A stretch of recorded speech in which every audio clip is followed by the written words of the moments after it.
ดีพี่น้องอยู่กับสองวง KPT มื้อนี้เฮาสิไปตัดหญ้าให้งัวเนาะแล้วก็ให้หมูอุปกรณ์เฮาก็นี่ผ้าแล้วก็นี่กระสุนเนาะเฮาเอาหญ้าต้องใส่กระสุนแล้วก็รถเข็นเอามันจังโดนเมื่อยเฮาไป let's go ไปเจอกันอยู่บนสวนหญ้าเด้อตอนนี้เฮาก็มาฮอดสวนหญ้าเฮาแล้วเนาะทำการตัดเลยตัวไรวันอ่อนเนาะก็อ่อนมูนเนาะตัวมันแก่เขาก็หัว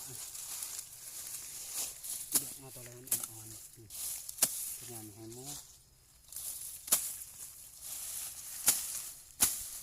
ที่ตัดก็ง่ายๆนะโอ้หัวมาเตือนขอบจนเนาะที่ตัดก็ตัดจำได้ไม่ต้องเกิดว่าอย่ามันตายเนาะมันนั้นจะตรงมา3-4 มื้อ5 มื้อเนาะกระโปรงตรงนี้ที่ตัด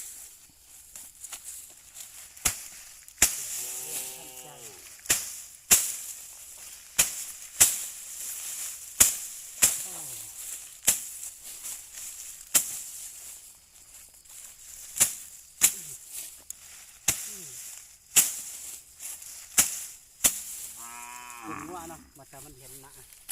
มาเห็นเขาตัดจุดกล้องเข้าไป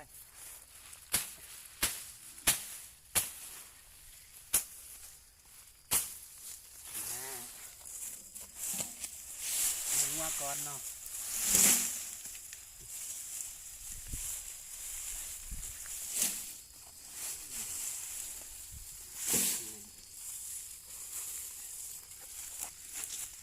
จะร้อนอ่อนไหลหมู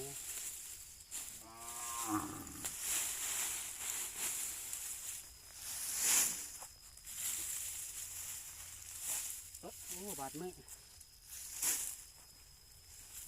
ปัดทุกคนเอาไปเลี้ยงหัวกันมานำมามา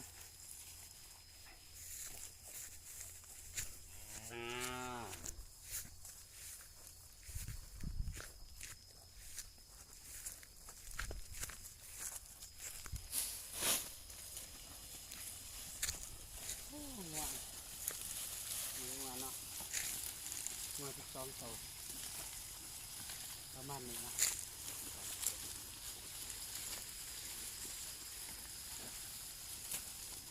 ไปตัดให้ง่วยตัดให้ง่วยแล้วละไปให้หมูเนาะเจอกันอยู่คอกหมูทุกคนตอนนี้เขาก็ไล่งาไปให้หมูแล้วเนาะไปเอาไปเบิ่งหมูกระเทาะกินดีเนาะหญ้าหวานสำหรับหมูหน่อยหมูใหญ่กินไหนเบิดกินดีแต่ก็เสื่องดีต้องมาคิดตัวก่อนที่เขาเอาลงตัวหน่อยมันเสื่องตัวใหญ่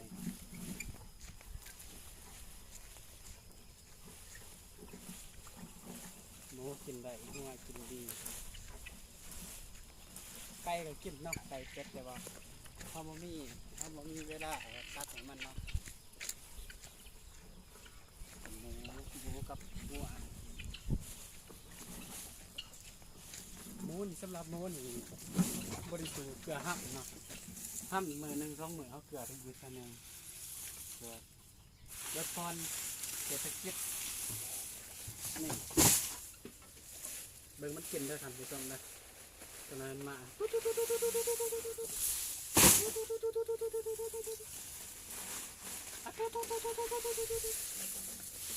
อย่างคนเนาะเพราะว่าเท่ากับพุกของอยู่ไก่จากอันนั้นบอลเท่าอยู่ในนี่ก็ได้บอกอย่างนี้ประมาณนี้